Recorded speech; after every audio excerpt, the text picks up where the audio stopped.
I think a lot about the regulatory landscape and how in the Lightning Network, it still seems like things are too small to catch the regulators' attention. They seem to be preoccupied dealing with crypto frauds and stuff like that. And they seem to have not done anything really about the Lightning Network to date. But I see where you're coming from when you say you could enact these really broad, sweeping regulations that are vague and just kind of like cover the whole industry. And you can put that into place and all of a sudden cause problems for the entire industry overnight.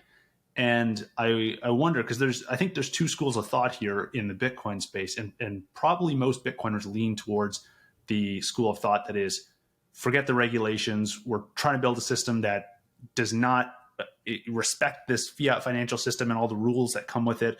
We're trying to build Bitcoin. We're trying to do our own way. We'll just not worry about that.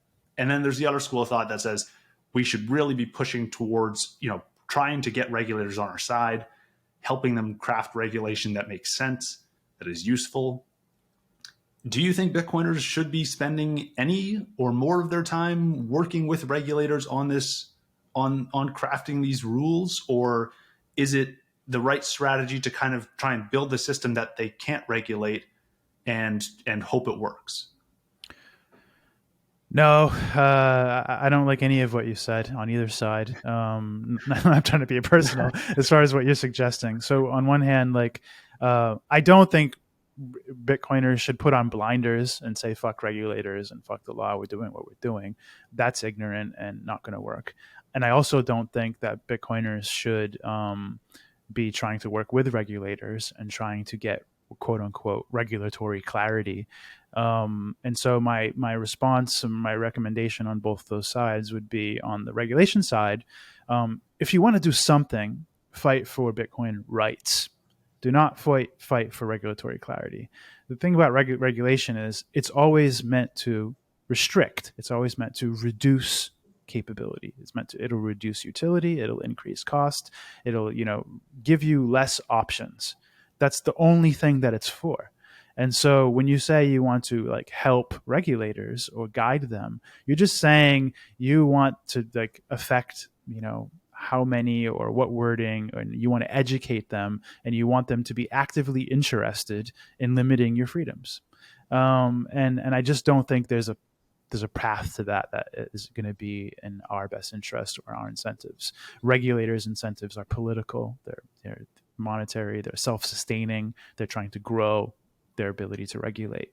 And so the incentives are not in line with Bitcoiners. So working with them is nonsense. It's just saying, yes, we want to help you make more rules against us, in the hopes that you can somehow subvert these rules to be less than they would have been if you hadn't been involved. But you don't get to see two realities. You never get to know whether you made a positive effect, Right. and so all you're doing is helping, and I don't think you should help. And the incentives do not match ours. So there's no point trying to pretend that we can cooperate. Some people would say I'm ignorant. Some people would say I'm wrong about that. I'm open to the idea of being wrong about that. I just think fundamentally it's unlikely that I'm wrong about that. On the side of putting on blinders and saying fuck them, we're just going to do what I want. I would say that my advice on that perspective is we should make it as hard as possible for them to be able to regulate us. So when we're designing things and implementing things and creating products, we should be prioritizing and remembering that the most interesting ones, the most useful ones, are the ones that protect our censorship resistance, protect our privacy, protect our ability to not be censored. There's no other way to put it. It's really the most important thing about Bitcoin. I mean, yeah, the 21 million limit is important in having this kind of steady store of value, but really the censorship resistance is the why. It's being able to be the black market in the abstract, not in the illegal sense, but just the free market, unregulated. And so going to regulators is antithetical to that, but you can prioritize that in your designs. And so, for example, I can give you two examples, and I tweeted about this very recently. One is the culture of being curious and interested in cheerleading custodial products in Bitcoin really needs to change. I don't want to be a shit talker, but just as examples that would be very pertinent, people love Strike, and Strike is a custodial product, and people want to, cheerlead. And I think that what Jack Mallers did with, facilitating El Salvador and the early days of like making Lightning Node easy to run with Zap, those are make him, he deserves a place in history in that. You know what I mean? But I don't think that means that we need to cheerlead what Strike is doing with custody and pretend that like how they do things is somehow doing something for the Lightning Network or pumping our bags or any of that stuff. I would like to see, Strike be working on having a self-custodial Lightning experience in there. I don't care about using Lightning as Swift and these kinds of things. That's not something that's something Lightning does. It's something Bitcoin does. It's not something that Strike does.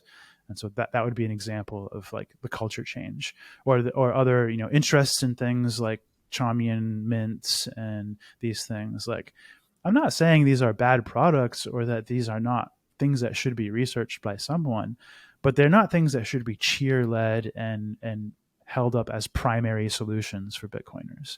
Like, I think it's great to have, safer ways to do custody and that people will always have custodial use cases. But this is not like how we scale Bitcoin. You can't scale Bitcoin with custody. And it avoids the actual problems of solving Bitcoin scaling problems and actual conversations to move that conversation forward that have to be had. And so that's one, is just the culture of custodial support needs to go. And I feel like it's like a gaslight thing, because look what happened with FTX and Celsius and all these things. Like, this should have really hammered home for people that anything that's custody is really dangerous. It's not because of the yield, it's because of the custody. The yield was just what got people to forget about the custody, but somehow there's a lot of Bitcoiners still forgetting about the custody. And the more specific other example I'll bring up is, for example, my current interest is trying to lobby, the Lightning community for finding a way to remove the dependency on IP addresses from Lightning, because I think that's a vector of attack for the state, for regulators.